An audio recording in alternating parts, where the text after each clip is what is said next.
for a third installment of taking my Darkspear Priest from 80 to 85 on the Scroll of Resurrection. Starting out on level 83, is where the grind comes in, 83 and 84. What I'd highly recommend is heading into Therazine and doing the first 70 quests in there. If you're an inscriptionist, then you can do the shoulder enchants. You're not as obliged to go into there, but what you're going to find is those are the best enchants in the game for shoulders. So you're going to want to do everything possible to pick up your shoulder enchants. Now you noticed in level 80 that I skipped over Vashir. Vashir and Therazine both share some of the same reputation. What you're going to be able to do is actually pull your reputation with two different factions up at the same time. Both Therazine and Vashir hold the same reputation factors for Earth and Rings, so you'll be gaining reputation there, but the actual place to pick up the things is in Vashir at Silvertide Hollow.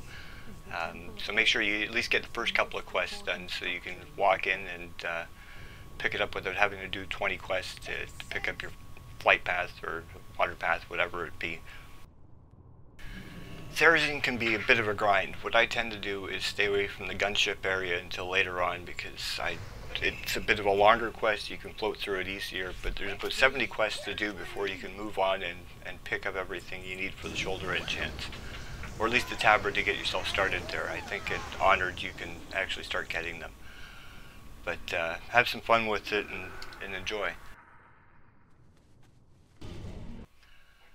A dungeon that comes up that you're going to have, that you're going to see quite a bit, is going to be Stonecore. There's a quest that Sarah sends you to meet her in there. In my case, I had gone and picked up the quest at the beginning and started off on it before even picking up that quest to go back into it. Don't worry about getting the quest afterwards. This will be a dungeon that you will run multiple times. It's mostly 316 and 325 gear level stuff. Again, it's trinkets, whatnot. For tanks, it's some of this handy stuff that comes up is a heavy geode mace that drops off of one of the bosses along the way. Another thing to point out when you're doing the quests, you'll find out you've got 99 of 101 or 100 of 101 of these priests. Don't worry, in the end of this dungeon there is a whole slew of them that arrive back in, and you'll have more than enough to complete the quest. Once you're all done, you can actually leave the dungeon, come back in, start at the beginning again, and collect your loot and move on.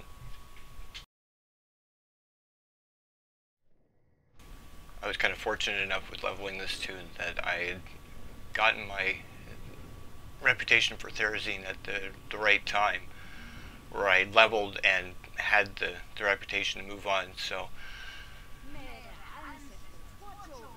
there's a set of quests where you'll know it's coming. You'll come up with the big rock people, and they'll get you to do one or two quests to go pick up a lodestone. You'll have your fragments of the world pillar already done, and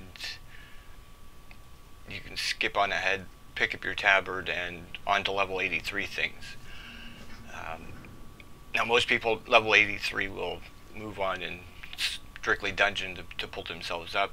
I actually find Uldum fun, so in the next video you're going to see that I spend a lot of time in Uldum and pretty much level entirely there because you can only handle so many dungeons, even as a healer.